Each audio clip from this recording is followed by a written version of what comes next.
Assalamualaikum warahmatullahi wabarakatuh. Alhamdulillahi rabbil alamin. Allahumma salli ala sayyidina Muhammadin wa ala ali sayyidina Muhammad. Pemirsa Cirebon TV yang semoga Allah muliakan, puji syukur alhamdulillah kembali kami panjatkan pada malam hari ini, yaitu di hari yang keempat bulan suci Ramadan. Kami kembali dapat menjumpai pemirsa Cirebon TV di rumah, tentunya dalam program acara Hidup Indah bersama Buya Yahya, tentunya di Cirebon TV Kudu Baru. Serta salawat dan salam semoga senantiasa Allah limpah curahkan kehadiran junjungan kita Nabi besar Muhammad Sallallahu Alaihi Wasallam kepada keluarga, para sahabat, dan para penerus perjuangan beliau hingga yaumil qiyamah. Amin ya rabbal alamin. Pemirsa Cirebon TV dimanapun Anda berada, pada kesempatan malam hari ini telah Jumat yang lalu kita telah membahas tentang persiapan menuju Ramadan. Maka insya Allah pada malam hari ini kita akan membahas kelanjutan dari tema kita terdahulu, yaitu zakat fitrah. Dan pemirsa, kembali kami ingatkan kepada pemirsa semua untuk dapat berinteraksi dengan kami, yaitu melalui line telepon kami di 0231 375 5333. Kami ulangi di 0231 375 5333 pada sesi yang kedua nanti, yaitu sesi tanya jawab. Dan alhamdulillah pemirsa Cirebon TV, pada malam hari ini narasumber kita yaitu guru kita Buya Yahya telah berada di studio kita pada malam hari ini, dan mari kita sapa terlebih dahulu beliau. Assalamualaikum warahmatullahi wabarakatuh. Buya, bagaimana kabarnya Buya pada malam hari ini?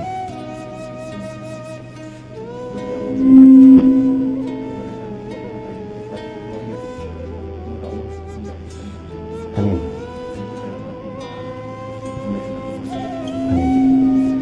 Baik pemirsa Cirebon TV, dimanapun Anda berada, kami kembali menghimbau untuk dapat mencermati acara kita pada malam hari ini, karena tema bahasan kita adalah tentang zakat fitrah, terutama bagi para pengurus TKM atau amil zakat, ya, sehingga kita akan lebih mantap lagi di dalam melaksanakan tugas kita selaku amil zakat, dan kita tidak salah sasaran kepada siapa kita harus memberi. Dan mari sama-sama kita simak pemirsa Cirebon TV di rumah, yaitu tentang penjelasan tentang zakat fitrah yang akan langsung disampaikan oleh guru kita Buya Yahya. Kepada beliau kami persilahkan.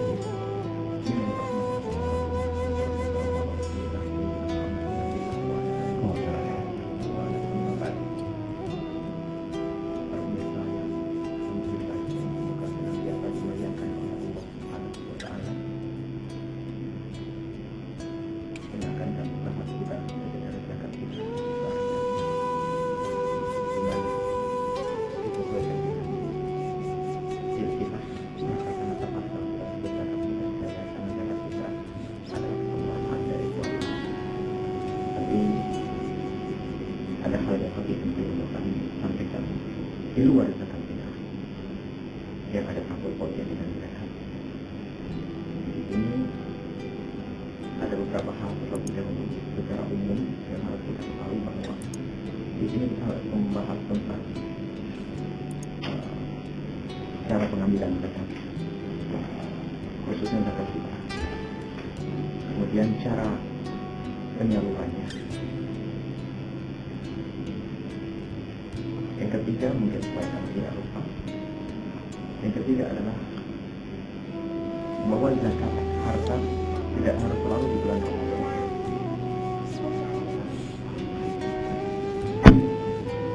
Jadi barangkali nanti akan kita bahas tentang zakat fitrah. Itu sudah semua orang tahu. Semua orang yang mengaku diri orang Muslim atau luar Islam, orang yang di Indonesia tidak tahu, karena begitu umum sudah.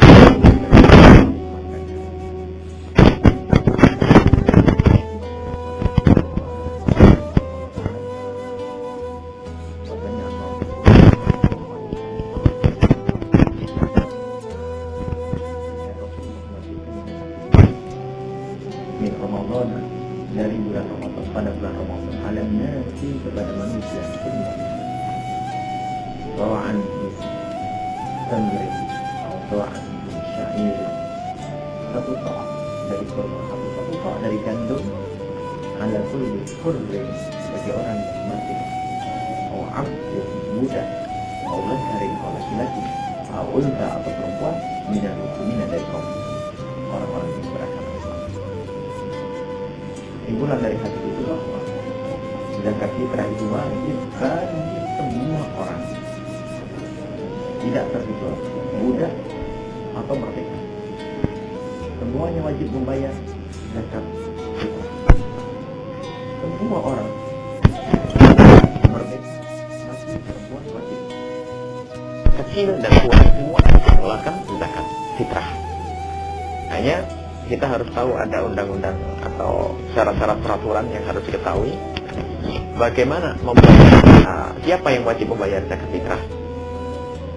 Yang wajib membayar zakat fitrah adalah dengan syarat. Satu, orang muslim tentunya, tidak perlu kita sebut lagi, orang muslim yang sempat menemui bulan Ramadan dan juga menemui hari raya. Bulan Ramadan dan menemui hari raya, itu syarat.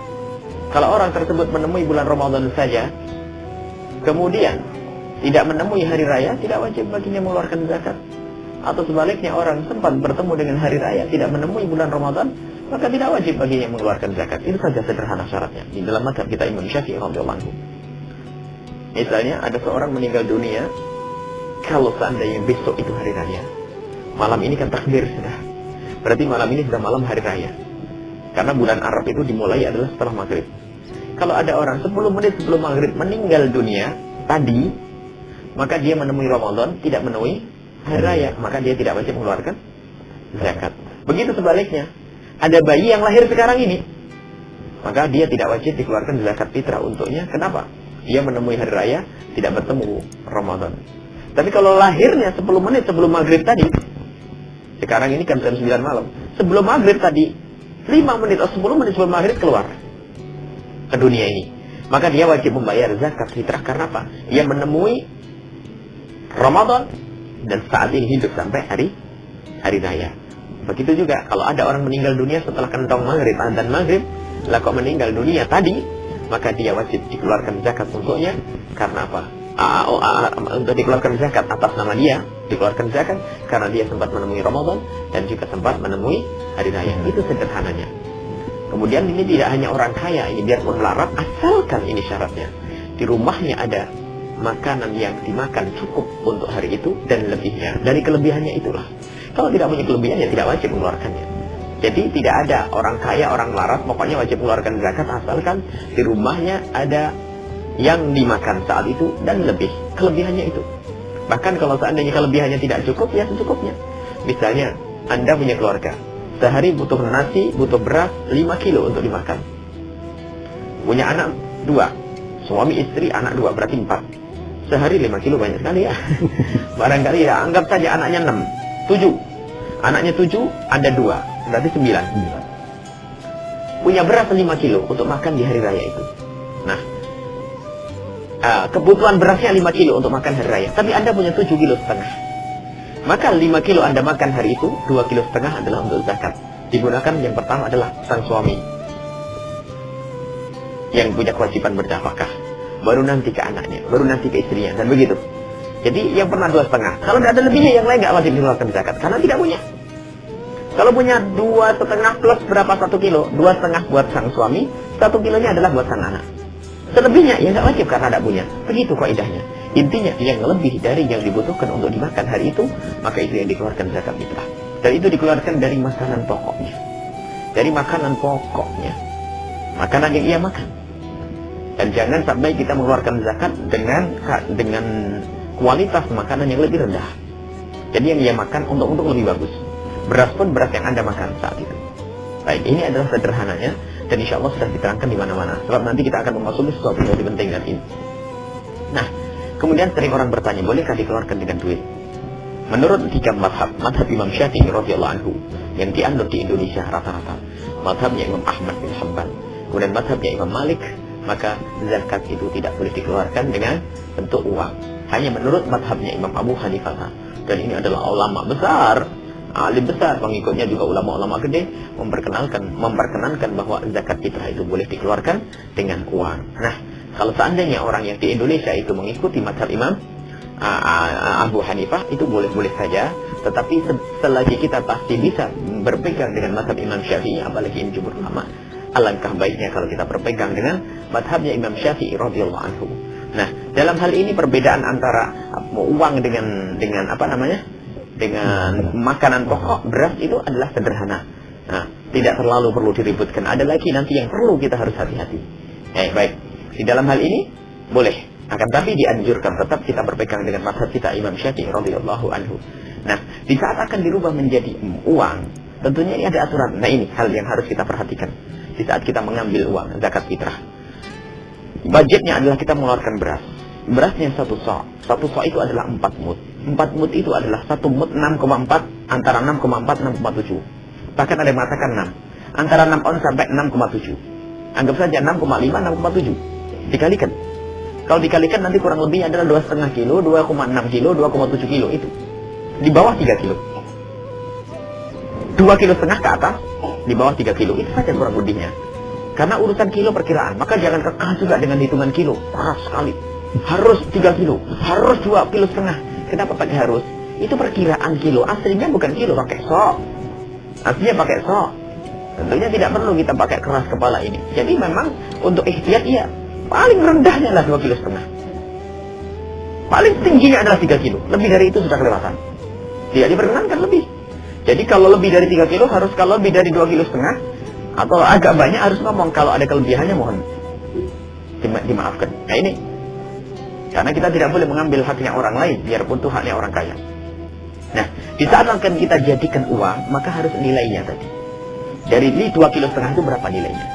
Kalau seandainya sekilo 8.000, berarti 2,5 kilo menjadi 20.000 kan? 8 kali 2, 16. Kali 4, tambah 4, tambah setengah, 20. Jadi kalau seandainya harga beras itu 8.000, maka yang wajib dikeluarkan adalah uang, kalau mau diganti uang, adalah 20.000. Dan ini, jadi 20.000 ya 20.000, jangan dilebihkan, haram hukumnya. Kenapa? Kita tidak boleh mengambil haknya orang kaya, biarpun orang kaya sekalipun, biarpun orang itu miliarder, duitnya kebanyakan sampai di mana-mana ada, maka tetap zakat fitrahnya satu orang adalah 2,5 kilo atau sekitar 20.000. Tidak boleh kita zalim kepada orang kaya, nggak boleh. Karena kamu orang kaya zakatnya 100.000 atau 50.000, nggak ada. Mohon maaf, ini sebagian sekolahan yang mungkin pakai label sekolah favorit, sekolah kaya, zakat fitrahnya adalah 50.000. Ya, ini pakai syariatnya siapa? Anda mengambil haknya orang lain dengan cara yang haram. Terus cara yang benar bagaimana? Anda catat, kalau Anda ingin lebih banyak lagi, boleh. Tetapi jangan atas nama zakat fitrah. Zakatnya adalah 20.000 plus 30.000-nya adalah sumbangan infak. Sampaikan, harus dapat ridho dari orang tersebut. Nah, tapi kalau orang kaya, belum tentu. Belum tentu orang itu ridho dengan itu semuanya. Nah, tapi kan orang kaya semua. Sekarang Islam itu bukan agamanya orang melarat saja, bukan. Orang kaya pun harus dilindungi. Nggak boleh kita mengambil hartanya orang kaya seenaknya. Menantang orang kaya zakat fitrahnya 100.000, nggak ada. Tetap 2,5 kilo. Ini yang harus kita perhatikan. Maka mohon sekolahan-sekolahan kalau ingin mengambil zakat fitrah harus bernilai dengan uang beras yang dinilai dengan uang senilai itu. Jangan lebih. Kalau diperkirakan lebih harus minta maaf. Ingat, ini urusannya dengan Allah. Amanat di hadapan Allah Subhanahu wa taala. Maka ini pengurus zakat hati-hati. Dari sini pun ternyata harus hati-hati. Kalau salah bukan surga yang didapat. Jangan sampai inna rijalan yatahawwaduna fi malillahi bighairi haqqin walahumun naru yaumil qiyamati. Hadis sahih, Imam Bukhari meriwayatkan. Ada orang bermain-main dalam urusan duit ini seenaknya sendiri. Mengambil haknya orang semaunya. Maka nanti di neraka, di akhirat, di hari kiamat nanti. Yaitu tentang orang kaya, ya karena dia orang kaya, zakatnya ditambah. Sayang dong. Bukan masalah kaya atau melarat ini. Dia wajib mengeluarkan zakat hanya 2,5 kilo untuk zakat fitrah. Maka ini mohon diperhatikan dan diperhatikan karena apa? Jangan sampai kita berjuang mengumpulkan zakat ternyata bukan dapat pahala tapi dapat dosa. Kalau orang kaya itu pelit, kalau pelit mau urusan lain, bukan urusan itu.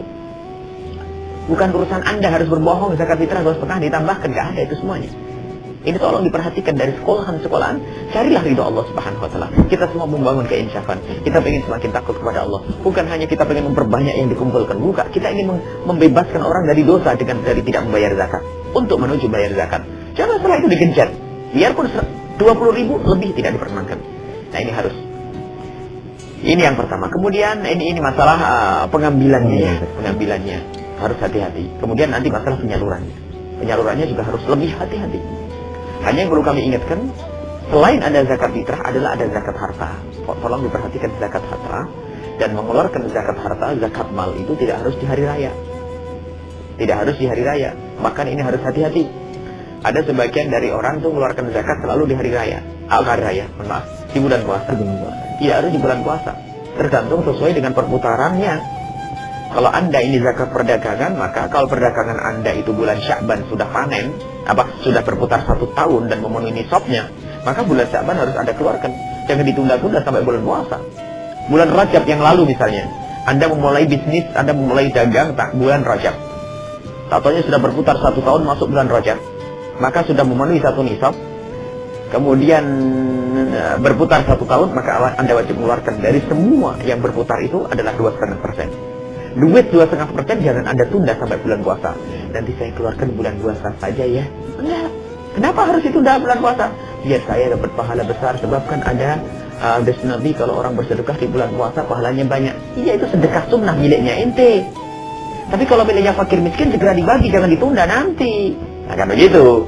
Ada orang pengen, akhirnya ditunda bulan Rajabnya, Sya'ban, melewati Sya'ban, orang fakirnya jerit-jerit masuk rumah sakit nggak bisa bayar, kelaparan. Katanya apa? Saya ingin mendapatkan pahala besar, saya tunda di bulan Ramadan. Nggak benar ini. Tapi terus bagaimana? Keluarkan bulan Rajab, ya bulan Rajab, selesai. Nah ini. Kalau ditunda maksiat, kalau jatuh miskin larat tetap wajib diambilkan zakat secara paksa. Karena haknya orang fakir, haknya orang lain, jangan sampai disimpan lagi. Orang lain sudah butuh, orang lain cari uang, apalagi untuk menyambut Ramadan misalnya, biar bisa ibadah, katanya duitnya masih kita simpan, mau kita keluarkan di Ramadan. Nah ini tidak dibenarkan. Jangan sampai seperti itu. Harus ya kalau tapi saya pengen mengeluarkan zakat di bulan Ramadan, gimana caranya? Zakat tahun depan tarik ke sini. Bukan zakatnya yang kemarin dipundur ke belakang, berarti ngutang milik orang fakir. Katanya orang kaya, ngutang miliknya orang fakir. Tidak benar. Jadi zakat tahun depan didahulukan. Namanya taqdimus zakah qabla waqti. Boleh kita mendahulukan pembayaran zakat sebelum waktunya. Misalnya sekarang ya, zakat yang bulan Rajab nanti saya keluarkan sekarang saja. Biasanya di tahun saya 20 juta. Keluarkan 20 juta. Nanti bulan Rajab ya perhitungannya. Kalau ternyata dihitung semuanya menjadi 25, tinggal nambah 5 juta. Kalau ada kelebihannya, ya Allah, ternyata yang wajib saya keluarkan zakatnya cuma 15 juta. Bagaimana? Ya 15 juta yang jadi zakat, 5-nya jadi sedekah. Tidak boleh ditarik lagi, karena sudah dikasihkan kepada orang lain. Memang ada syaratnya yang lain, diantaranya yang menerima zakat harus tetap sebagai orang yang berhak menerima zakat. Insya Allah itu adalah gampang dalam hal ini bisa dimudahkan. Masalah madhab itu masih bisa. Cuman permasalahannya adalah jangan sampai kita boleh membarasi fakir. Duitnya kita tunda sampai akhir, sampai masuk bulan Ramadan. Karena tradisi bersedekah di bulan Ramadan, apalagi mendekati yang namanya hari raya itu, pada waktunya. Karena miliknya orang berikan pada mereka sesuai dengan yang ditentukan. Waktunya itu waktu Rajab, bulan Rajab. Ini misal saja. Nah, ini agar orang tahu, jangan sampai zakatnya hanya, mohon maaf, bulan puasa saja. Selebihnya adalah tidak pernah dipikirkannya. Sesuai dengan perputaran. Anda punya emas, seorang laki-laki punya emas, wajib keluarkan zakatnya. Berputar. Biarpun berputarnya Syawal, ya Syawal nanti. Kalau Anda ajukan ke Ramadan, bagus. Namanya takdim zakat qabla waqti. Seolah-olah begini bunyinya. Aku meminjami dululah untuk pengeluaran zakat kepada si fakir miskin. Nanti hitungannya nanti. Seolah-olah seperti itu. Tapi jatuh zakat. Dijelaskan di dalam fikih kita mazhab Imam Syafi'i radhiyallahu anhu. Nah, ini yang harus kita perhatikan. Jadi kami himbau kepada yang ngurusi zakat dan yang biasa mengatur zakat, kita tingkatkan ketakwaan kita kepada Allah, rasa takut kepada Allah, bukan hanya sekedar kita pengen berhasil di depan manusia, tapi di hadapan Allah ternyata kita dihukum. Wah, hari ini kita bisa mengumpulkan zakat buahnya, tapi mengambil haknya orang. Misalnya apa? Orang kaya, zakat fitrahnya ditambah seperti itu. Itu tidak menekan dosa di hadapan Allah Subhanahu wa taala. Jadi memang kita perlu benar-benar kesungguhan, ikhlasnya. Kalau tidak, jangan ngurusi zakat. Ini barang panas. Bukan duit Anda. Kalau Anda bagi-bagi duit Anda salah, nggak ada masalah. Tapi ini duitnya fakir, miskin, orang yang butuh. Saat ini menanti. Nah ini yang harus kita perhatikan, takut kepada Allah SWT. Kita harus bangun keinsyafan. Nah setelah itu, zakat Tadi berarti ini zakat fitrah, zakat umum secara umum. Kenapa secara pembagian? Cara pembagiannya. Nah, di dalam membagikan zakat, jangan diberikan zakat kepada orang yang tidak berhak. Kalau Anda sebagai pengurus masjid yang mengumpulkan zakat, mohon maaf, jangan diberikan zakat kepada orang yang tidak berhak. Kalau Anda memberikan zakat kepada yang tidak berhak, Anda melanggar amanat. Urusannya bukan dengan manusia, dengan Allah nanti. Rijalan yatakhawwaduna fi malillahi bighairi haqqin. Dia main-main duit dengan cara tidak benar. Falahumun nar yaumal qiyamati, dapat neraka di hari kiamat. Nah, ini yang harus kita hati-hati. Selagi Anda dikukuhkan sebagai ketua panitia pengumpulan zakat, harus takut. Apalagi mungkin sistem pengumpulan zakat yang lebih profesional. Jangan hanya kebiarnya saja ternyata salah. Kayaknya kita beribadah, ya, akan tapi kita masuk neraka Allah Subhanahu wa taala. Hati-hati. Ternyata semuanya ada ilmunya. Nah, bagaimana? Zakat sudah dijelaskan bahwa innamas shadaqatu lil fuqara masakin, ada 8 asnaf itu. 8 kelompok, 8 golongan orang yang yang berhak menerima zakat. Fakir, miskin, ya. Orang yang punya hutang. Fisabilillah, ibnu sabil. Orang yang muda yang akan memerdekakan dirinya dengan membayar kepada orang pada tuannya. Jadi di 8 golongan ini dengan pakai adat hasar. Innamas shadaqah. Innamas shadaqah, sesungguhnya sedekah itu hanya, Allah sudah menjelaskan, hanya untuk 8 orang ini. Yang lain tidak. Allah tidak memberikan kabar bahasanya berikan sedekah kepada yang 8 ini sehingga mungkin yang lain mendapat. Tapi dengan adat hasar, innamas shadaqat. Zakat, sedekah itu zakat. Itu hanya diberikan kepada golongan 8. Ya, di antaranya adalah fisabilillah. Ini yang orang sering salah di dalam mengartikan fisabilillah. Fisabilillah di sini adalah orang yang berada di jalan Allah, yang berperang di jalan Allah, jihad. Ada sebagian orang yang mau mencoba memaknai ada sabilil birri. Pokoknya jalan kebaikan, fisabilillah itu semuanya. Mohon maaf, kita ini berbicara tentang haknya orang fakir. Kita keluarkan hawa nafsu kita. Yang punya pondok, keluarkan ke pondok kita. Yang sebagai ustadz, hilangkan gelar ustadz ini dulu. Yang punya yayasan, tinggalkan yayasan. Yang lagi membangun masjid, tinggalkan ini semuanya. Keluar dari hak kepentingan pribadi. Jangan dianggap membangun masjid itu kepentingan masjid. Belum tentu. Kadang-kadang hanya ingin berhasil sebagai panitia, kepentingan pribadi. Hanya ingin memegahkan bangunan pondok, kepentingan pribadi. Oh, hebat, berhasil itu ustadz. Sehingga tidak peduli dari mana mengambil barang itu. Kita harus membebaskan diri daripada belenggu hawa nafsu. Kita jujur menelaah kita berkenaan dengan haknya fakir miskin. Kalau tadi kita berbicara masalah diganti uang atau beras asli, itu sederhana, yang penting mengeluarkan. Tapi sekarang menyampaikan kalau salah, urusan haknya orang harus ketat. Mabniun 'alal musyahadi. Di dalam kaidah fikih yang dijelaskan, kalau urusan haknya orang, duit, fulus, harus ketat. Nggak boleh ngambil pendapat lemah. Kalau pendapat lemah ini kacau, rancu. Tapi kalau urusan ibadah, ibadah wudu ini batal atau tidak batal, ini sederhana. Tetapi urusan haknya manusia harus ketat. Jangan seenaknya. Maka kalau sendiri menurut manajemen ekonomi, tidak masuk di sini manajemen ekonomi. Manajemen ilahi, manajemen Rabbul Alamin. Bagaimana Allah menjelaskan innamas shadaqat. Sedekah itu hanya untuk ini. Fisabilillah. Dari fatwa para sahabat Nabi, dari Nabi Muhammad, sahabat Nabi Sallallahu Alaihi Wasallam, kemudian para tabi'in, a'immah arba'ah, imam yang 4. Mereka menjelaskan bahasanya fisabilillah di situ adalah siapa? Orang yang berjihad di jalan Allah, yang di medan laga. 4 madhab semuanya. Mereka lebih tahu tentang Rasulullah. 4 madhab mereka lebih kenal tentang salafus saleh. Kalau kita di Indonesia mazhab Imam Syafi'i, barangkali terlalu jauh kalau kita langsung menengok kepada Imam Syafi'i radhiyallahu anhu. Lihat dari kitab apa yang sama selama ini kita baca di kampung, mulai dari kitab Hasyiatul Baijuri, I'anatul Talibin, naik ke atas baca Minhaj, dan syarahnya Minhaj yang paling masyhur Tuffahnya, kemudian Nihayatul Muhtajnya, Muhnil Muhtajnya, baca lagi karangannya Imam Ghazali, Basit Wasit, semuanya sampai kepada Imam Syafi'i radhiyallahu anhu. Semuanya tidak ada yang mengatakan bahwasanya fisabilillah di sini selain daripada jihad di jalan Allah. Maka hati-hati jangan sampai kita kebawa kepada omongan sebagian orang yang barangkali, semoga Allah memaafkan, omongan yang tanpa tahqiq, tanpa diseleksi dulu dari mana sumbernya, mengatakan fisabilillah itu pokoknya segala jalan kebaikan itu mah boleh. Diumumkan. Memang fisabilillah itu maknanya luas. Orang haji disebut fisabilillah. Dalam hadis Nabi, orang yang mau bekerja cari nafkah disebut fisabilillah. Dan memang semua jalan menuju kebaikan itu menuju jalan Allah.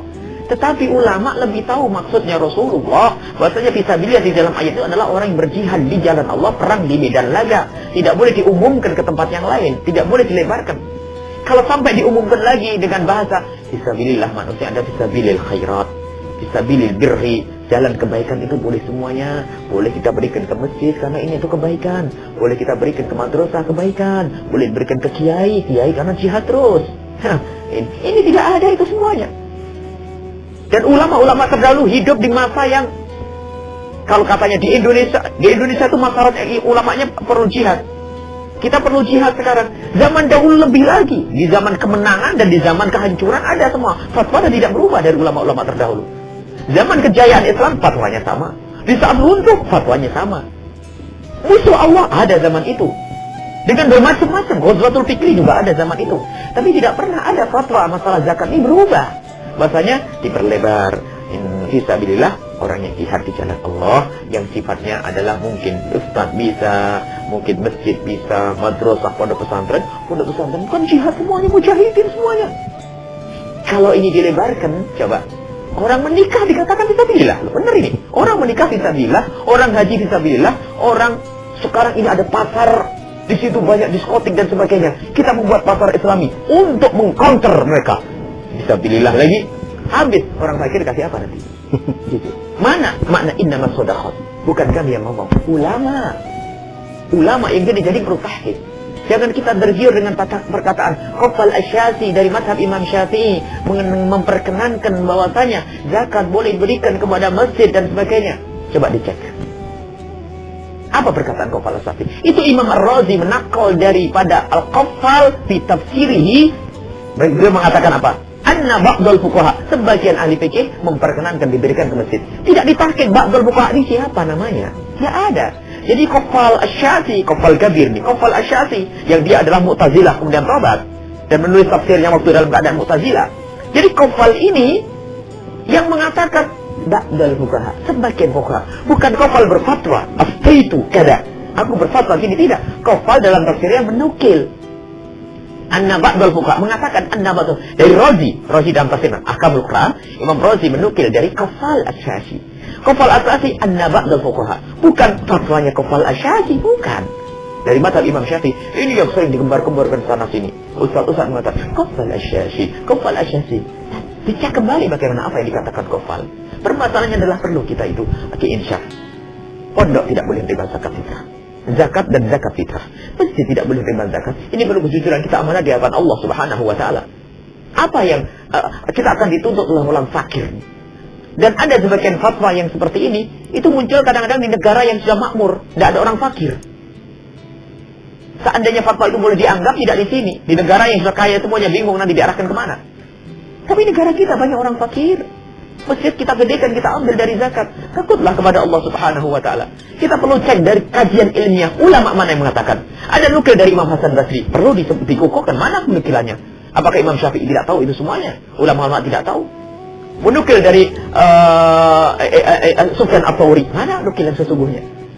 Kita perlu penukilan yang benar. Dan semuanya ilmu sudah dijelaskan oleh para ulama. Ijma'. Kata Ibnu Hubairah dalam mazhab Imam Ahmad bin Hanbal mengatakan bahwasanya sudah merupakan ijma'. Imam Malik mengatakan ijma'. La khilafa fi dzalika. Bi anna al-ghusbah huna bi anna al-fisabilillah ghusbah. Al-ghusbah perang, al-ghusbu. Ini Imam Malik banyak kita riwayat dari Imam Malik. Imam Syafi'i juga mengatakan itu. Makna fisabilillah adalah al-ghusbu, perang.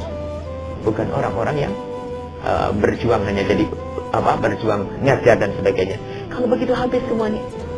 Saya mau cari nafkah, saya akan fisabilillah, tolong saya beri zakat. Saya mau nikah, fisabilillah. Sebab banyak perzinaan di mana-mana. Ini di jalan Allah, benar di jalan Allah, tapi tidak boleh ngambil zakat. Coba, inilah kalau sehingga ulama-ulama dahulu sangat cerdas, cermat sekali. Lah ulama akhir zaman, mohon maaf, ada fatwa ulama-ulama akhir zaman. Ulama akhir zaman kalau dijajar dengan ulama dahulu tidak ketemu. Kalaupun kita tanpa mengurangi penghargaan kami dengan ulama akhir zaman.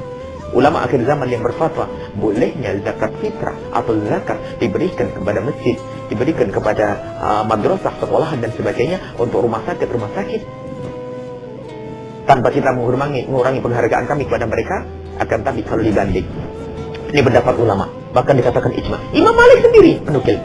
Imam Ibnu Ubairah mengatakan ini ijma. Kesepakatan ulama dari masa ke masa, hampir tidak ada yang berselisih. Imam Malik mengatakan la ara fi khilaf, aku tidak la ajidu fi khilaf, tidak menemukan khilaf dalam hal ini. Imam Malik itu siapa? Imam Malik yang paling ngerti ilmu hadis. Sebelum ada Imam Bukhari, Muslim, tidak ada kitab sahih di atas bumi, di bawah di kolong langit ini kecuali Muwatta'nya Imam Malik. Paling hebat, paling ngerti hadis Nabi sallallahu alaihi wasallam dan paling paham hadis Nabi sallallahu alaihi wasallam. Tapi apa kata beliau? Dan Imam Abu Hanifah bagaimana? Sama, tidak akan dibawa kemana-mana. Tetap dibawa kepada orang jihad di jalan Allah yang berperang fisik itu di medan laga.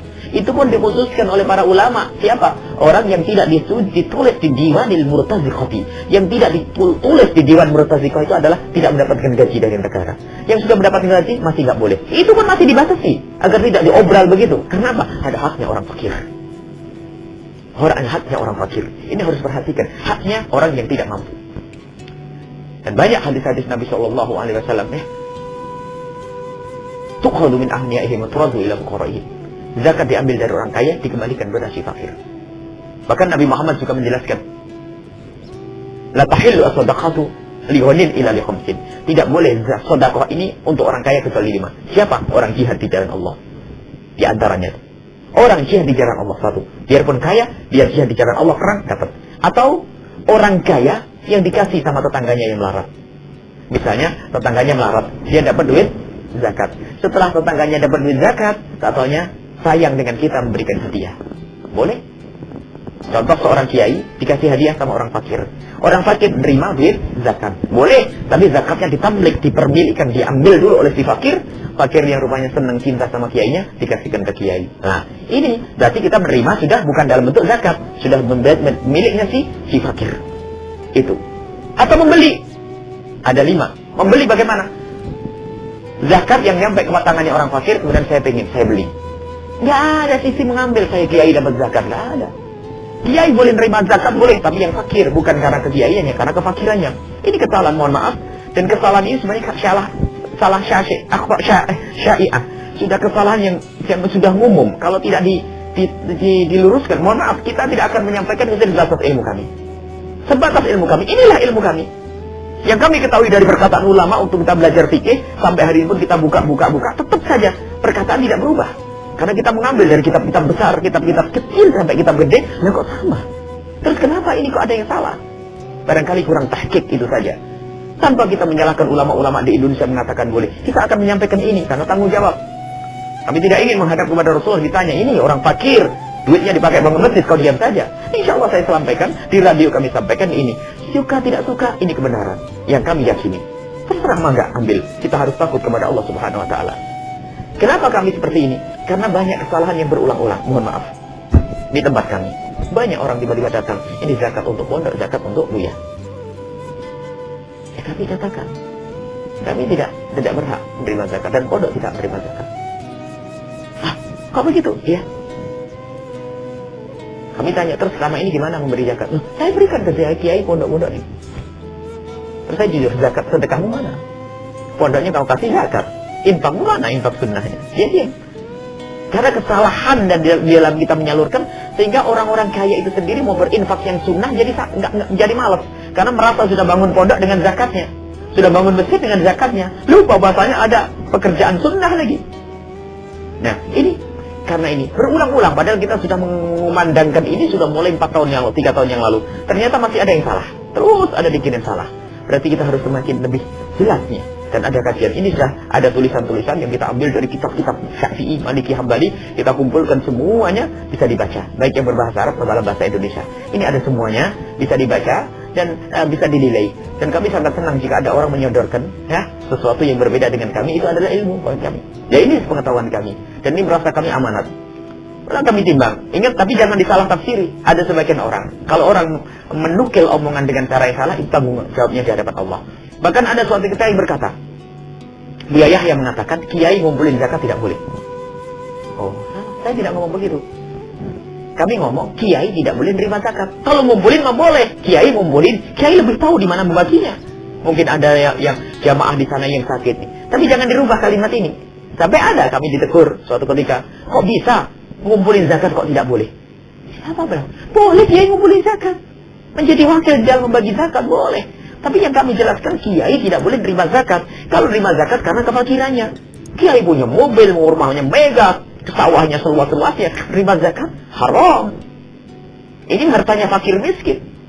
Dan jujur saja kalau kiai duduk dengan fakir miskin mesti menang kiainya. Orang lebih hormat ke kiai. Ada orang punya zakat 1 juta, di kanannya ada orang fakir, kirinya ada kiai, dikasih siapa? Kasih kiai, sama-sama boleh menurut pemahamannya. Padahal kiai tidak boleh menerima zakat, yang berhak adalah si fakir.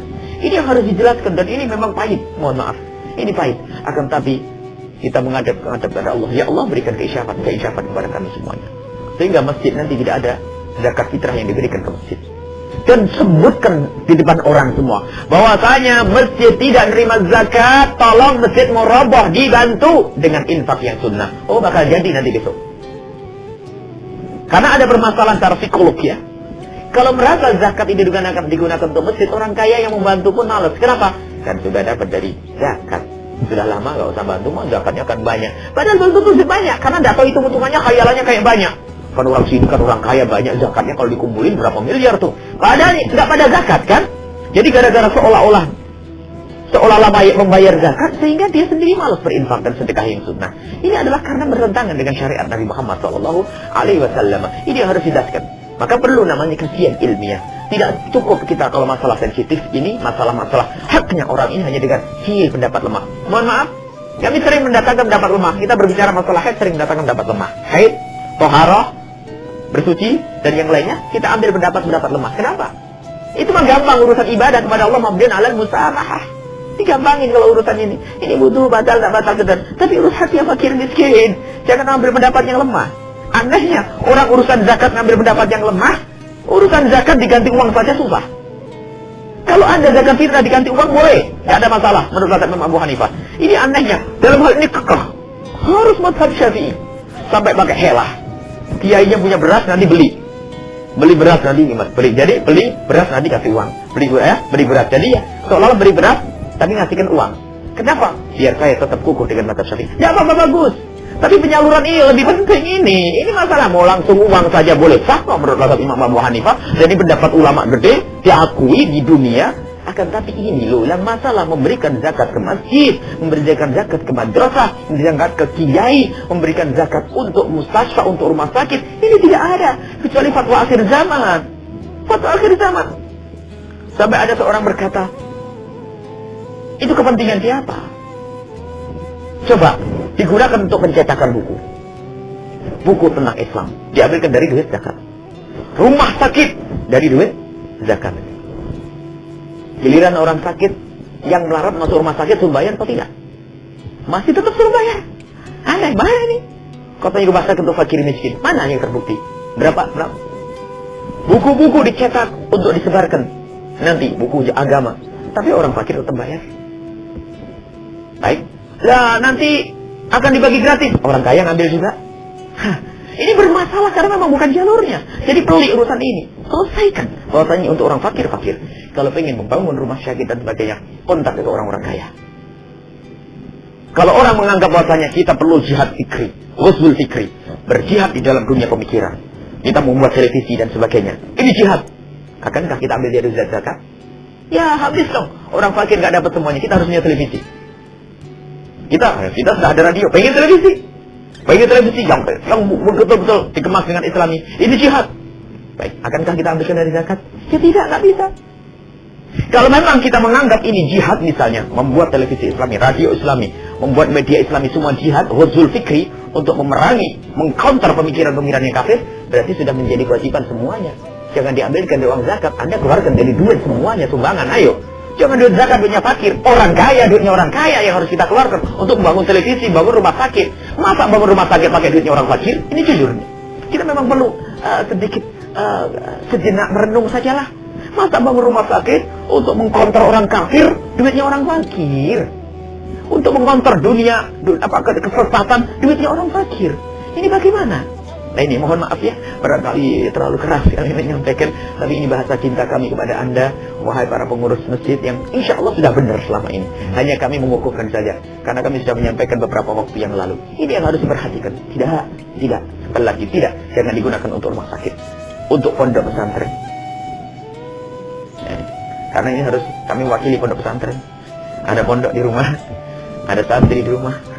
Kalau menganggap kiai, saya bukan kiai, saya ini ruganya kiai. Namanya, tapi tidak menerima zakat, tidak boleh. Ini harus ditegaskan. Jadi jangan sampai urusan duitnya orang ini pakai pendapat lemah. Gila, ada pendapat kan? Ya pendapat siapa? Ada ulama besar akhir zaman. Ulama besar akhir zaman mau anggap saja fatwanya Syekh Yusuf Qaradawi memperkenankan seorang alim besar. Tapi kenapa kita mengambil fatwa beliau urusan duit ini? Kenapa tidak mengambil fatwa yang lainnya urusan ibadah yang beliau juga ngentengin? Sesaat mengatakan tidak bisa diambil fatwanya Syekh Yusuf Qaradawi karena orangnya ngentengin. Tapi kenapa urusan zakat kita senang? Jujur ini kita perlu mengeluarkan kata guru kami Habibullah bin Muhammad Baharun. Kalau kamu ingin mengeluarkan fatwa, ukhruj min haddi nafsik. Keluarlah engkau dari kepentingan pribadimu. Kepentingan pribadi itu pengen dapatkan duit atau mendapatkan nama, atau pengen yayasannya paling berhasil, atau ini pengumpulan zakat ini termasuk pengumpulan dana zakat yang paling berhasil di Indonesia. Ini hanya fakhr, bangga-banggaan di dunia saja. Keluarkan dari kepentingan pribadi, kau akan bisa mengeluarkan fatwanya ulama yang paling benar. Kalau masih ada kepentingan, ya. Keluarkan. Ente pondok, ente punya pondok, bicara. Keluarkan pondok dari dirimu. Kamu kiai, keluarkan kekiaian dari dirimu, baru keluarkan fatwa. Kalau ada kepentingan nanti, nah ini kepentingan saya. Nah, saya kan kiai, ya rugi dong. Untuk mengambil pendapat lemah, tidak. Nggak boleh. Urusan uang ini jangan mengambil pendapat lemah. Apalagi ini bukan pendapat lemahnya orang dulu. Pendapat akhir zaman. Kalau seandainya ada pendapat lemah, misalnya Imam Ahmad berpendapat semacam itu, atau Imam Abu Hanifah satu berbeda dengan jumhur, mungkin. Tetapi itu pun masih kalau kita timbang, masalahnya adalah tetap tidak boleh dikasihkan kepada masjid atau madrasah. Apalagi 4 mazhab tidak pernah ada. Nukil dari tabi'in tidak pernah ada. Para sahabat pun tidak. Dan sudah menjadi ijma bahwasanya tidak boleh diberikan kemana-mana kecuali fisabilillah. Ini adalah orang yang berjihad dengan fisik di jalan Allah, yang berada di medan laga, yang mereka tidak mendapatkan gaji dari negara. Ini barangkali ya perlu kami hadirkan pada kesempatan ini. Semoga kita semua terjaga daripada mengambil haknya orang lain. Ini adalah berat. Jangan sampai kita merasa surga jihad melek bagi zakat, salah. Dan memang sebetulnya keteredoran kami. Sudah lama kita ingin mengadakan diklat pembagian zakat fitrah yang benar ya, sesuai dengan ajaran daripada ulama-ulama kita yang diambil daripada Nabi Muhammad SAW. Jangan sampai kita itu hanya katanya. Sebab ilmu katanya, ngobrol di perempatan jalan jadi fatwa fikih, ngobrol di dapur sambil masak di pondok jadi fatwa fikih. Ya tidak, fatwa fikih khusus yang berkenaan dengan yang semacam ini tidak bisa hanya begitu saja serampangan, harus ditahqiq. Baru setelah itu dikeluarkan di dalam bentuk fatwa yang kuat berdasarkan pendapatnya para ulama-ulama.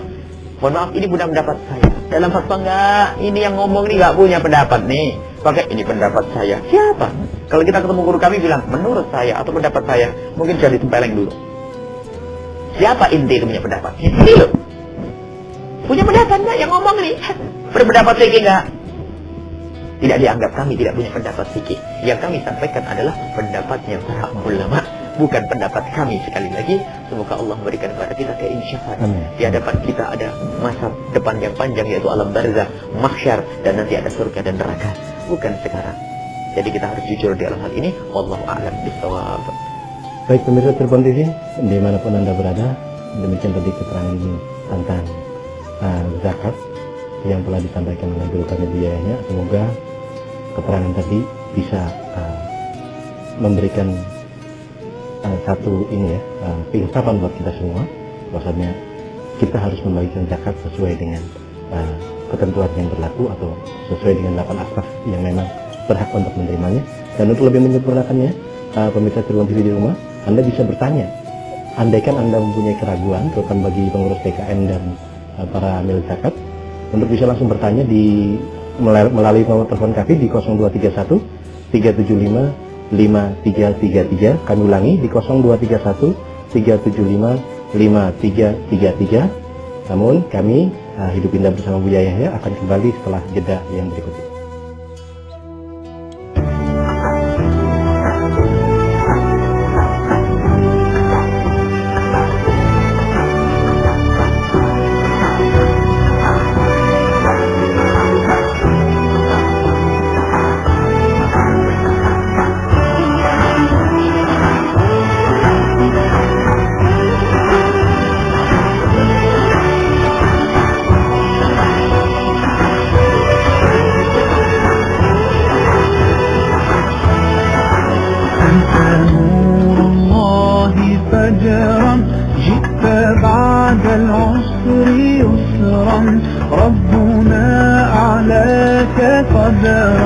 يا إمام الأنبياء أنت في الوجدان حي أنت للعينين ضي أنت عند الحاضرين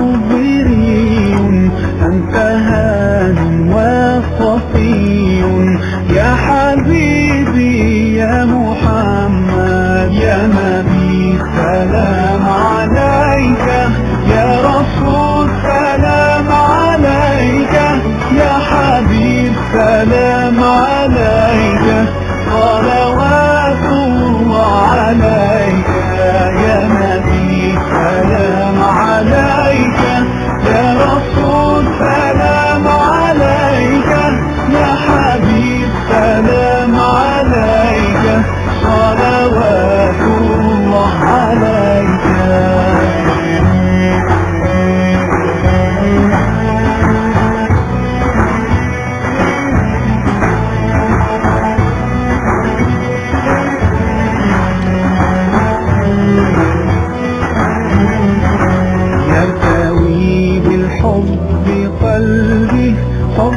خير رسل ربي من به أبصرت دربي يا شفيعي يا رسول الله أيها المختار فينا زادنا الحب حنينا جئتنا بالخير دينا يا ختام المرسلين يا حبيبي يا محمد يا نبي سلام عليك يا رسول سلام عليك يا حبيب سلام عليك صلوات الله عليك يا نبي سلام عليك يا رسول سلام عليك يا حبيب سلام عليك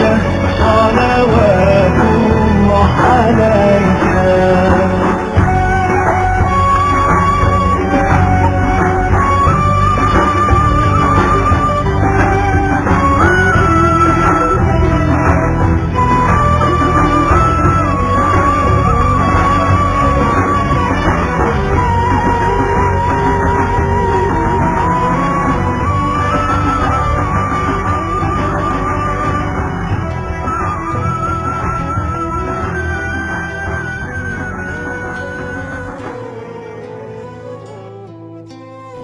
Baik, pemirsa Cirebon TV, dimanapun Anda berada, kembali lagi. Dan saat ini kita sudah masuk ke sesi yang kedua, yaitu sesi tanya jawab. Sebelum kami undang pemirsa untuk berinteraksi dengan kami, terlebih dahulu kami juga kembali menghimbau kepada pemirsa Cirebon TV di rumah untuk selalu ikut mengikuti majelis-majelis guru kami, terutama di 10 hari bulan Ramadan, di 10 hari terakhir bulan Ramadan, karena guru kami ada itikaf setiap malam, dimulai pada malam Jumat malam besok, yaitu insya Allah Jumat malam besok sudah dimulai, yaitu itikaf di 3 masjid, yaitu yang pertama di Masjid Raya At-Taqwa, kemudian di Masjid Raya Al-Mustaqim Waru Pleret, dan juga di Masjid Umar Pondok Pesantren Al-Bahjah Sendang Sumber Kabupaten Cirebon. Dan juga bagi pemirsa yang memiliki HP barangkali untuk bisa bergabung dengan SMS Center Buya Yahya, yaitu dengan cara mengetik reg titik nama titik kota tinggal, titik usia. Kami ulangi, Rek, titik nama, titik kota tinggal, titik usia, dan kirimkan ke 08 988 988 765. Kirimkan ke 08 988 988 765, karena Anda akan mendapatkan SMS tausiah dari guru kami Buya Yahya langsung ke HP Anda, dan juga Anda akan mendapatkan jadwal majelis taklim guru kami Buya Yahya. Baik, pemirsa Cirebon TV, dimanapun Anda berada, kita akan mulai saja sesi yang kedua ini, sesi tanya jawab. Anda kami undang di 0231 375 5333. Insyaallah sudah ada yang masuk. Baik, Buya, kita angkat saja. Halo, assalamualaikum warahmatullahi wabarakatuh. Assalamualaikum. Waalaikumsalam warahmatullahi wabarakatuh. Dengan siapa di mana? Dengan Adik Saroni di Cileres. Dengan Adik Saroni di Cileres. Mangga. Assalamualaikum Bu ya. Waalaikumsalam warahmatullahi wabarakatuh. Ini mau nanya Bu ya, tentang keadaan apa itu barang yang ada di masjid tuh. Barang yang ada di masjid. Betul. Misalnya ya speaker gitu. Terus apa itu mungkin yang ada di masjid itu apa seperti ampli gitu. Iya. Misalnya itu udah ada di masjid. Terus Dia ada kurang jelas, agak diperkeras sedikit suaranya. Ya itu misalkan itu kan ada di terus ada yang ganti yang baru itu misalkan. Nah terus itu barang yang di masjid itu katanya nggak boleh dikeluarkan dari masjid, apa benar apa gitu? Tidak boleh dikeluarkan atau dipinjamkan gitu maksudnya, Pak? Ya kalau dipinjamkan sih mungkin nggak itu ya, biasanya kan daripada itu gitu biasanya kan dibaca ke misalnya ke musola gitu. Nah itu ada yang bilang nggak boleh, betul apa enggak itu? Maksudnya dikeluarkan ke musola gitu, Pak? Iya, misalnya dipindah ke musola gitu. Dilimpahkan ke musola? Betul, itu boleh apa enggak? Baik.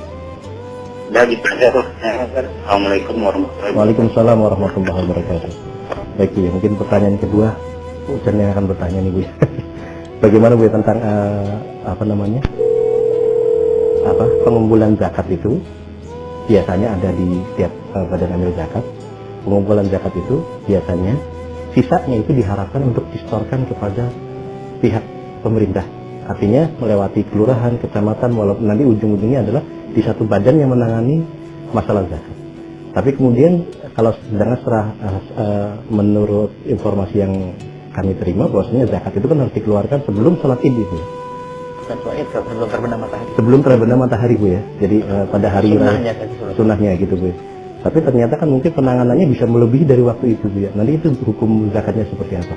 Itu pertanyaan kedua Bu ya. Dan pertanyaan ketiga mungkin kami kembali undang dari pemirsa Cirebon TV untuk dapat menghubungi 0231 375 5333. Baik, halo, assalamualaikum. Waalaikumsalam warahmatullahi wabarakatuh. Ya, dengan siapa di mana Bapak? Dengan Amir di Plumbon. Amir di Plumbon. Plumbon. Mangga Pak Amir. Assalamualaikum Bu ya. Waalaikumsalam warahmatullahi wabarakatuh. Ini mau nanya tentang masalah zakat fitrah Bu ya. Kalau orang tua kita mengeluarkan zakat fitrah untuk anak-anaknya, sedangkan anaknya itu udah berkeluarga, hukumnya gimana Bu ya? Ya udah itu aja, makasih. Baik, Ya, Assalamualaikum. Waalaikumsalam warahmatullahi wabarakatuh. Baik, Bu, sudah ada 3 penanya Bu, mungkin kita jawab dulu. Baik, yang pertama tadi tentang barang-barang yang ada di masjid, Baik, tidak boleh dikeluarkan. barang masjid atau istilahnya wakaf untuk masjid itu punya kehormatan dan tidak seperti yang lainnya. Jangankan barang yang lainnya, Quran yang diwakafkan untuk masjid tidak boleh dibaca di luar masjid. Apalagi urusan karpet mau dipinjamkan kampung, habis tuh, rusak nanti esok harinya. Kehormatan masjid harus dijaga. Wakaf untuk masjid harus dijaga. Bahkan tidak boleh semudah itu dijual. Kecuali sudah rusak, tidak bisa difungsikan sebagaimana fungsi aslinya, boleh kita jual, kita kembalikan ke masjid.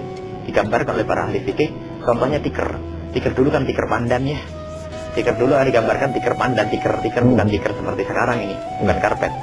Kalau tikar itu sudah rusak, nggak bisa dipakai, itu pun nggak boleh dikasihkan orang. DKM terlalu baik ini pasti nggak boleh. Dijual mungkin sebagai tikar tidak punya fungsi, tapi bisa menjadi fungsi kayu bakar kan? Karena tikar dulu itu Bisa dijual untuk di kayu bakar. Tapi setelah itu duitnya dikembalikan lagi ke tempatnya. Maksudnya apa?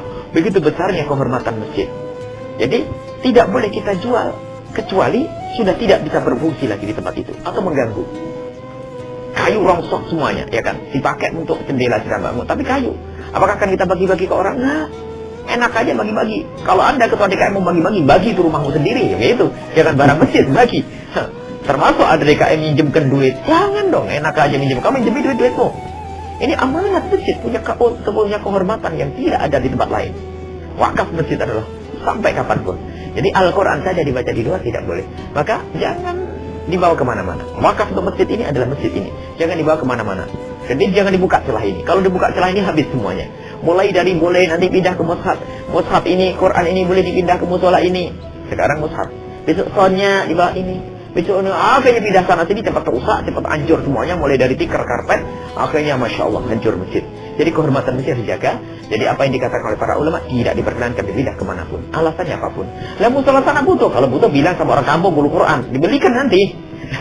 Jangan ambil masjid sana. Kasih tahu orang kampung, masyarakat, orang kaya.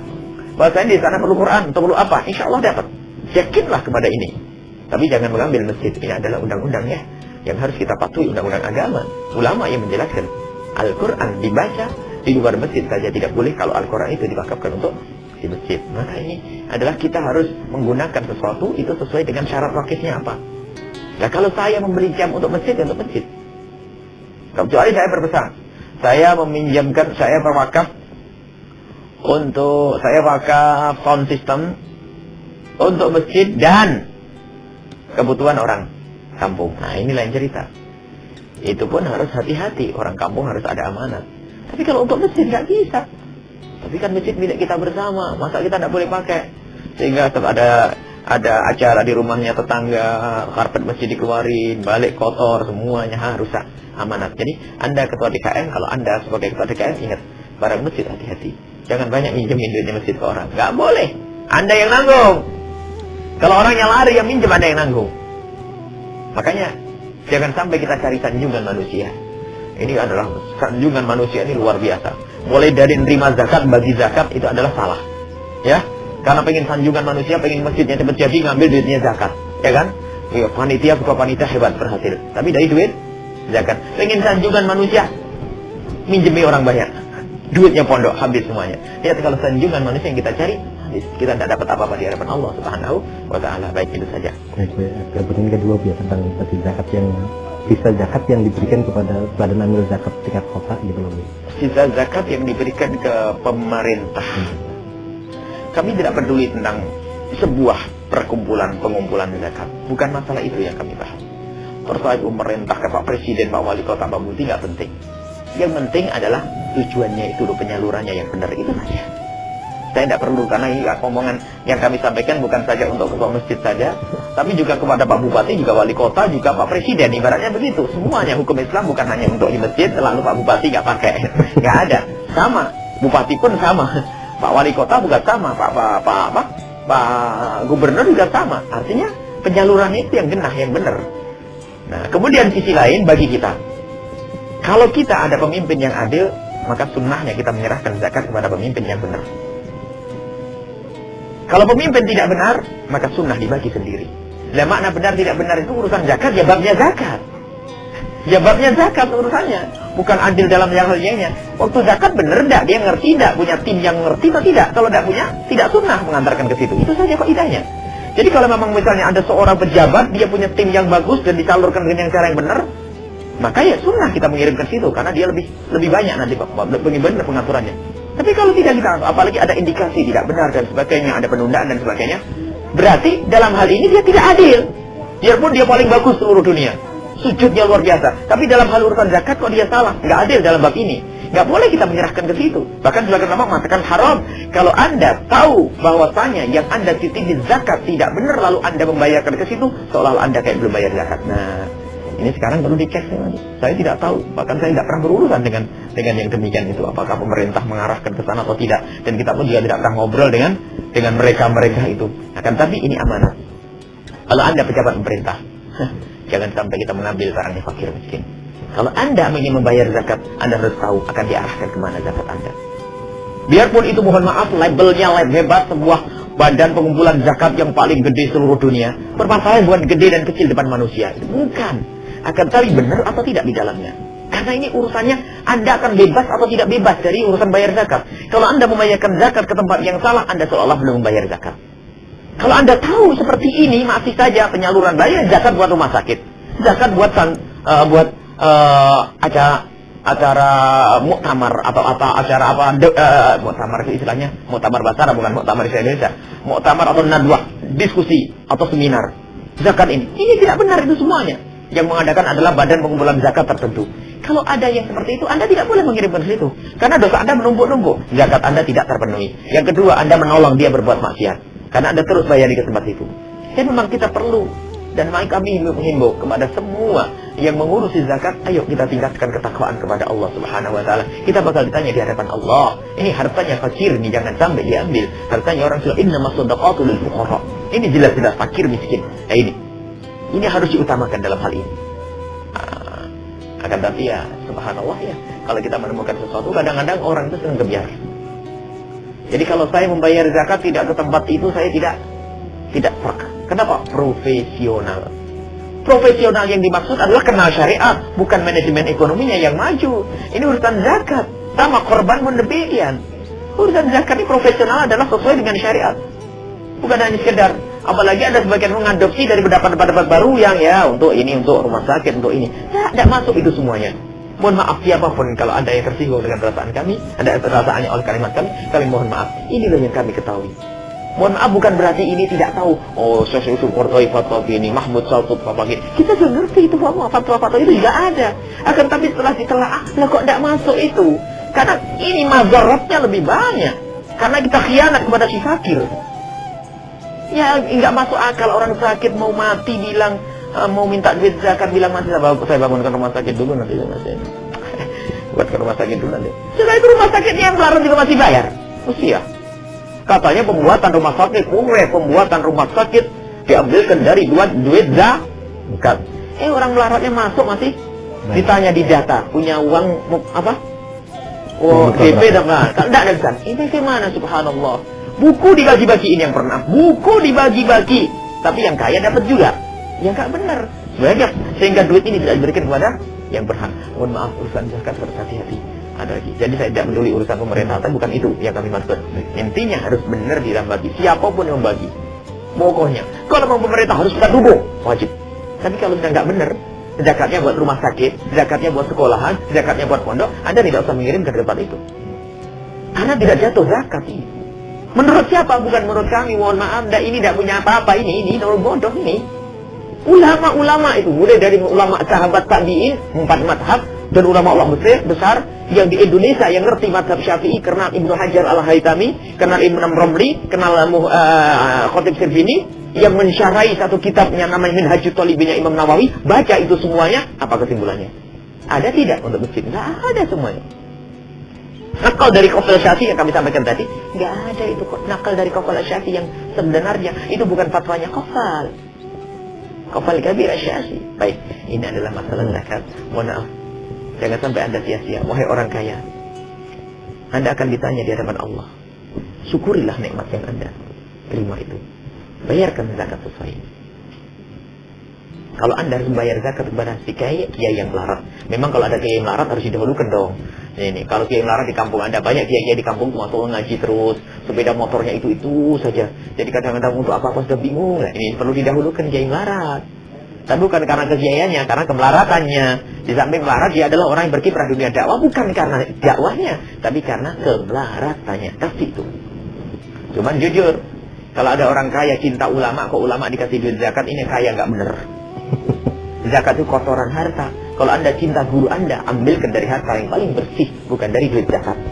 Masa kiainya dikasih duit zakatnya? Baik, ini kalau masalah urusan kekiaian. Enggak, silakan. Baik, Bu.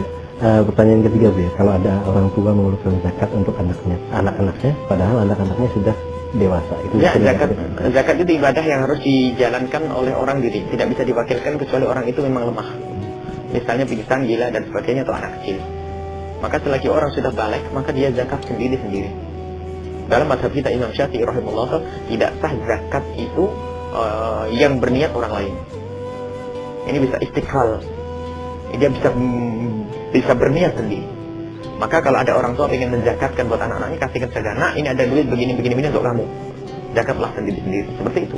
Kalau buat anak sudah saya zakati semuanya nggak sah. Seperti itu di dalam mazhab kita Imam Syafi'i radhiyallahu anhu.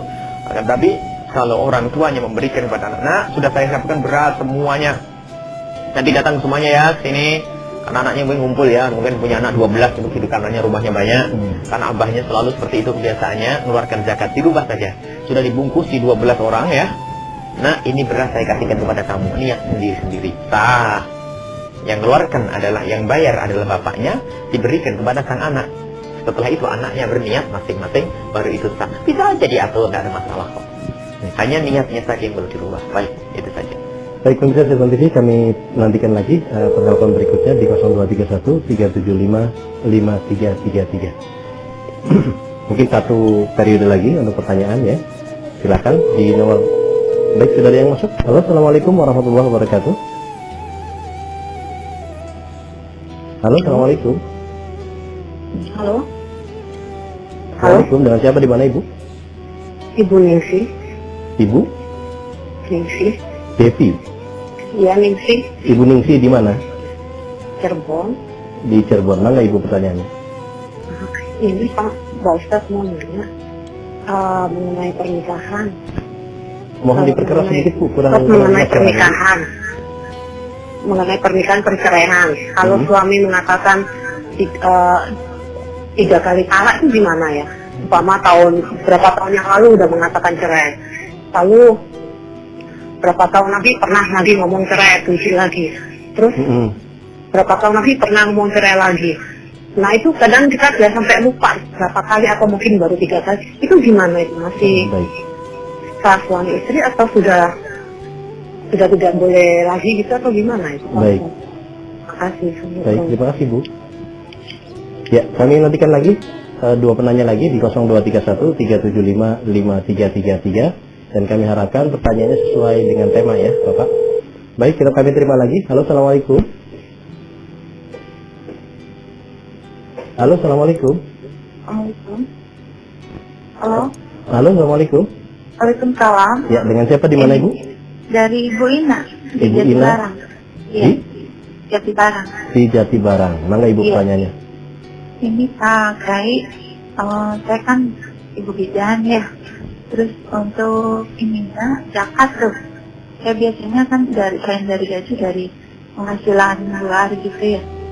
Setelah dikalkulasikan, apakah untuk zakatnya tuh dikeluarkannya tuh setelah dikurangi inian obat, pembelian obat atau seluruhnya gitu? Obat apa? Ibu, ini kurang Ini kan bidan. ibu bidan. Oh, baik. Iya, itu setelah semua dihitung 1 tahun tuh, apakah saya kurangi dulu untuk beli obat atau semuanya gitu? Baik. Nah, itu yang pertama. Kemudian yang kedua, suami saya juga selain dari gaji itu kan ada ini kan tanah dikelola sama orang lain, sawah gitu. Oh gitu. Untuk zakatnya tuh kan mereka kan bayar padi ya. Nah nanti suami tuh mengeluarkan zakatnya tuh inian padi atau setelah dijual dan ditambah dengan gaji dan sebagainya, begitu atau menurut inian padi seperti orang yang panen gitu. Jadi hasil penjualannya atau nilai total keseluruhan Bu ya? Iya. Iya. Terus satu lagi. Aduh. Masih berkaitan dengan zakat tapi Bu ya? Iya, zakat. Nah kemarin kan udah diinikan ke masjid gitu. Nah, sebagian tuh ada yang untuk ke masjid untuk zakat tuh. Niatnya kan udah. Terus gimana? Apakah dianggap gagal atau gimana? Dan yang bisa kan kemarin udah sebagian yang ada saya kasihkan ke masjid. Nah itu apakah sudah dianggap gagal? Dikasihkan ke masjid atau dititipkan ke masjid untuk dibagikan Ibu? Enggak, dia untuk kebetulan masjid sedang ada pembangunan. Oh, sedang ada pembangunan masjidnya, baik. Iya. Nah, jadi titipkan ke situ sebagian gitu ya. Nah, nanti yang lainnya sih belum gitu. Itu apakah dianggap gagal atau gimana? Baik. Yang ininya juga yang fisabilillah, kalau dulu kan kita guru-guru katanya pengajar gitu atau yang imam gitu termasuk fisabilillah. Jadi sekarang gimana? Baik. Iya, begitu aja Kak. Baik, terima kasih, Ibu. Kak Gai. Assalamualaikum. Waalaikumsalam warahmatullahi wabarakatuh. Mungkin sudah dulu dari 2 penanya ya, karena ini pertanyaannya walaupun dari 2 penanya sudah 4 pertanyaan. Baik Bu ya. Yang pertama tadi dari Ibu Yesi tentang kalau suami pernah mengatakan 3 kali cerai. Baik. Gitu loh Bu. Walaupun waktunya terpisah tahun ini, tahun depan gitu, itu gimana Bu? 3 kali cerai itu adalah menjadikan seorang suami tidak bisa lagi bertemu dengan istri, kecuali sang istri itu sudah menikah lagi dengan laki-laki lain, baru dicerai dengan suami yang kedua, boleh balik lagi kepada suami yang pertama. Cuman yang perlu kami jelaskan Ibu adalah kalimat cerainya seperti apa. Di dalam mazhab jumhur ulama mengatakan bahasanya kalimat cerai yang diucapkan 3 sekaligus jatuh 3, ya kan? Apalagi dalam tempo yang berbeda. Jadi kalau ada orang mencerai hari ini, kemudian setelah mencerai, sebelum selesai iddah dia rujuk. Dan rujuk itu mengharus dengan kalimat yang dikukuhkan dalam mazhab kita Imam Syafi'i dan jumhur ulama. Dengan kukuh dengan kalimat aku kembali kepadamu. Selagi belum masa iddah, maka kembali. Tolaknya tinggal 2. Ya kan? Setelah kembali datangnya tahun berikutnya jatuh lagi talak. Ya kan? Setelah itu kembali lagi rujuk, saya 2. Lah kok tahun berikutnya tolak lagi. Jatuh lagi 3. Berarti setelah itu ceraian yang ketiga ini adalah kumroh. Bainuna kumroh, terpisah. Berat artinya tidak bisa kembali lagi sang suami kepada sang istri kecuali istri menikah lagi. Hukuman bagi sang suami yang dikit-dikit main cerai. Baik. Nah, cuman yang perlu dijelaskan Ibu, kalimat cerai ini yang perlu dicek kembali. Kami sering menangani kasus perceraian antara istri sama suami, kadang-kadang beda kalimatnya. Saya harus biasanya tolong ditulis. Biasanya kalau emang Ibu temannya itu punya kasus yang seperti ini beneran, jadi kami mohon apa yang didengar dari sang suami, apa yang dikatakan sang suami. Tidak boleh ada khilaf di sini. Suami mengatakan tidak, mungkin bisa saja saya hanya ngomong yuk pisahan aja yuk. Itu kadang-kadang itu belum. Jadi kadang-kadang kalimat cerai itu begitu saja ditafsiri oleh orang dengan mudah. Padahal belum tentu. Padahal pernah suatu ketika ada orang datang, tolong tulis. Setelah ditulis oleh sang istri, suami saya mencerai saya begini kalimat ini. Waktu saya tanya suami, enggak, saya enggak ngomong begitu. Nah, mana yang percaya? Yang punya adalah suami, yang punya omongan. Jadi kadang-kadang perlu dicocokkan omongannya apa. Dan cukup Ibu ini adalah, kalau seandainya yang punya kasus ini adalah Ibu ahli iman. Sampai menanyakan takut haram, takut zina. Jadi mulia sekali. Cuman lebih dari itu nanti tolong. Kalau memang itu betul kalimat cerai, aku cerai kau. Jatuh 1 kali. 3 kali, jatuh 3 kali, nggak boleh ketemu lagi. Ini. Cuman dalam urusan perceraian mohon nanti kalau memang ini benar-benar kasus terjadian, Anda boleh ngambil kesempatan untuk bertemu secara langsung. Saya ingin cek omongannya kayak apa. Misalnya itu bukan Anda, teman Anda. Saya pengen cek omongannya seperti apa. Karena ini, kadang-kadang pernah ini berkali-kali itu beda. Biasanya istri yang kecewa ngomongnya dipertebal. Saya karena pengen cepat pisah. Diperkuat. Karena sudah tidak senang sama suaminya. Kan begitu kan? Sebenarnya suaminya tidak ngomong ini. Apa sebaliknya? Ya. Dan begitulah. Jadi kalau harus ditulis, setelah ditulis nanti fatwa di bawahnya kita jawab dengan tulisan. Sebab kadang-kadang na'udzubillah, ini jadi fitnah antara kiai dengan kiai. Pernah ada seorang mempunyai kalimat-kalimat waktu kita katakan tidak jatuh cerai. Rupanya menyampaikan ke kiai lain, dipahami oleh kiai lain beda, sehingga mengatakan masa biaya yang ngomong begitu. Rupanya yang salah bukan yang kami sampaikan, dia itu menyampaikan di kami beda dengan yang disampaikan di kiai tersebut. Maka supaya tidak jadi fitnah, kalau urusan perceraian biasanya Anda boleh tanya ke ulama lain, termasuk waris dan sebagainya. Setelah kita tulis omongannya siapa, begini. Nah baru kita kasih solusi hukum. Kita cocokkan istrinya, yakin bahwasanya yang diomongkan suaminya gini, iya. Kalau sudah iya, baru kita jawab di bawahnya. Setelah diketik nanti bawa kemana-mana. Kalau pun tanya kiai jangan beda kalimatnya, baca soalnya ini sama. Nah, insya Allah nanti sama jawabannya. Kadang-kadang kalimat orang emosi juga, dia mencerai saya, padahal dia mau, yuk pisahan saja. Kata pisahan diterjemahkan oleh kiai lain cerai, sehingga kemana-mana kalimat cerai. Padahal hanya pisahan nanti apa? Ya pisah apa? Bisa ini kan? Kalau begini, kalau pakai jika. Jadi perlu dicek kembali Ibu. Akan tapi kalau benar-benar itu kalimat cerai, aku cerai kau 3 kali, berarti sudah tidak bisa ketemu lagi dengan sang istri, kecuali sang istri menikah lagi. Ada muhallil. Baik, itu saja. Jadi untuk selanjutnya bisa komunikasi dengan dari dekat atau via telepon apa-apa. Tapi paling enak adalah biar kita ketik, kita tulis supaya tidak jadi fitnah. Karena fitnahnya bukan fitnah antara Anda dengan dia atau roh siapa, tapi fitnah ustaz dengan ustaz. Tidak terima, datang ke ustaz lain. Fatwanya beda, karena penyampaiannya beda. Itulah. Jadi kita tidak ingin kemakan fitnah, artinya permusuhan ustaz dengan ustaz saling merendahkan, kita tidak ingin. Bahkan kalaupun ada orang bercerita tentang ustaz itu kok beda dengan Buya? Bukan ustaz yang beda, ente salah dengar, biasanya gitu. Karena kita harus khusnudon dengan ustaz. Ente yang salah dengar. Jangan bilang beda-beda begitu. Ente mau ngadu domba antara saya dengan ustaz itu, enggak. Ente yang salah dengar. Gitu. Baik. Baik, ya, untuk pertanyaan berikutnya dari Ibu Bidan ini, Bu, ya. Ibu Ina di Jatibarang, tentang bagaimana cara berzakatnya. Beliau ada seorang bidan yang dapat gaji juga di rumahnya itu buka praktek, Bu. Nah, ini dari penghasilan kotor sebelum dipotong dengan biaya modal lah boleh dibilang, Bu, ya. Modal untuk beli obat. Kan sekarang ini bidan biasanya periksa datang langsung diberi obat, Bu, ya. Jadi nilai itu total itu sudah berikut obat gitu. Apakah semuanya atau memang hanya diambil dari jasa bidannya saja gitu. Yang perlu kami syukuri dalam majelis ini adalah perlunya orang-orang yang seperti ini. Akhirnya berpikir bagaimana pekerjaannya itu bersih. Ada orang kaya raya duit banyak tidak pernah berpikir. Karena dekat sama kiai tidak mau. Kenapa? Wah, nanti terwajib zakat lagi. Ini malah bertanya tentang zakat untuk dirinya. Ini adalah kemuliaan. Ibu, yang perlu Anda syukuri, Allah menggerakkan hati Anda untuk bertanya kayak begini. Dan tidak semua orang diberi nikmat seperti ini. Dan duitnya banyak, dekat sama kiai, waduh, dan disuruh zakat lagi nanti. Masya Allah, pengen masuk neraka.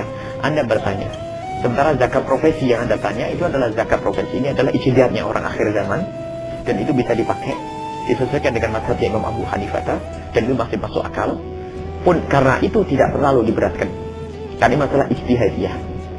Maka dari itu tidak terlalu diberatkan. Kapan zakat profesi dikeluarkan? Nisabnya adalah nisabnya emas. Caranya, nisabnya adalah nisabnya emas. Caranya adalah seperti emas. Pengumpulannya ada seperti zakat pertanian. Itu digabung. Karena bagaimana memperingankan orang yang punya profesi ini.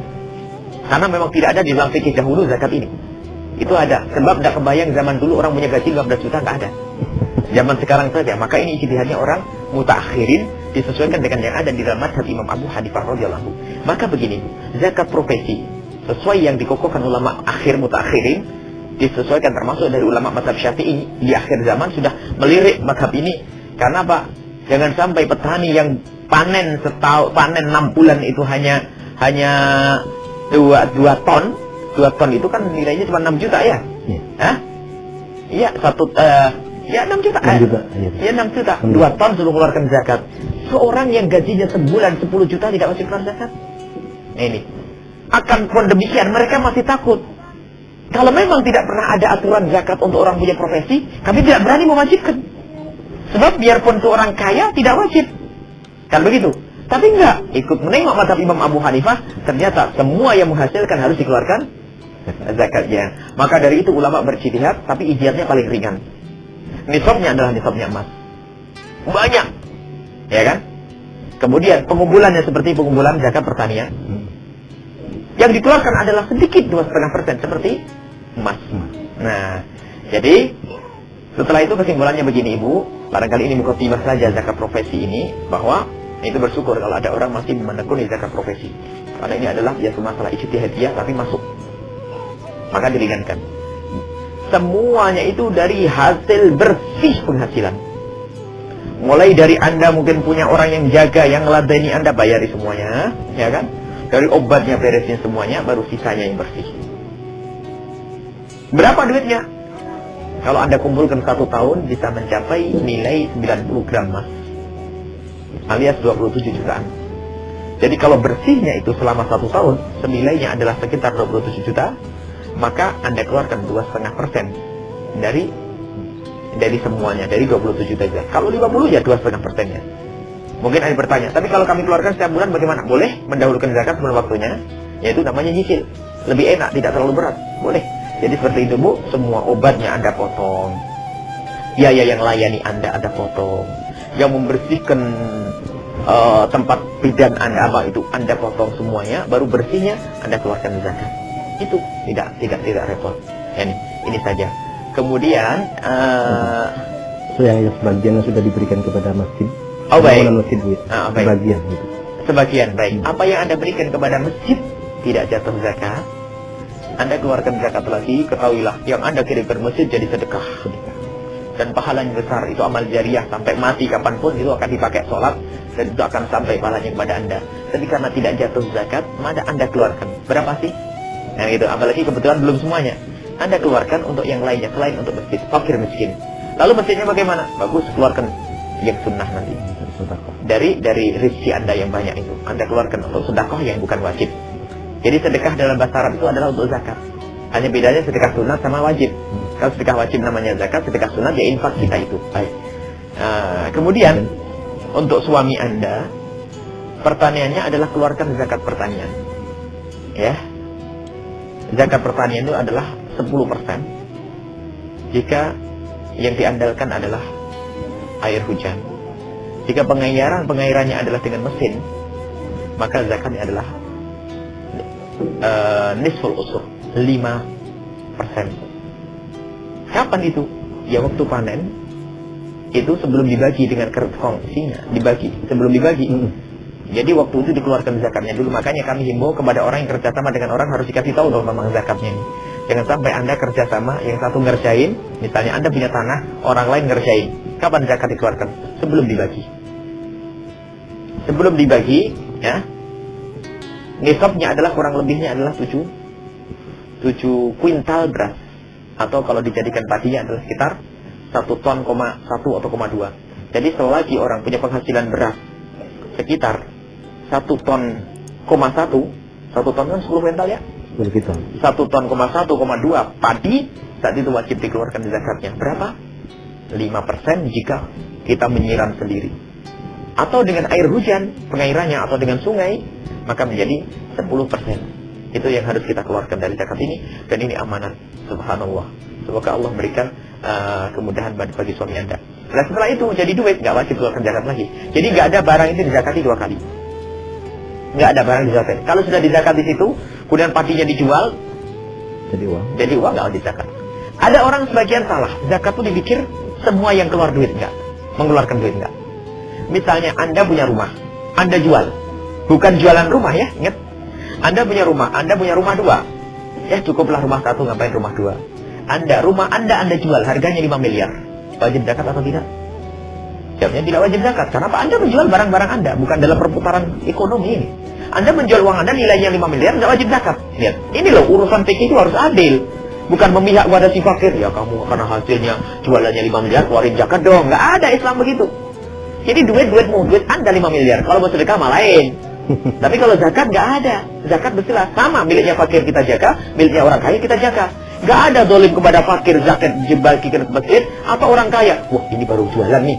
Nah, karena ini juga banyak kesalahan di sini juga. Ada orang saya jual tanah ini laku 2 miliar, berapa zakat saya? Kenapa harus turun zakat?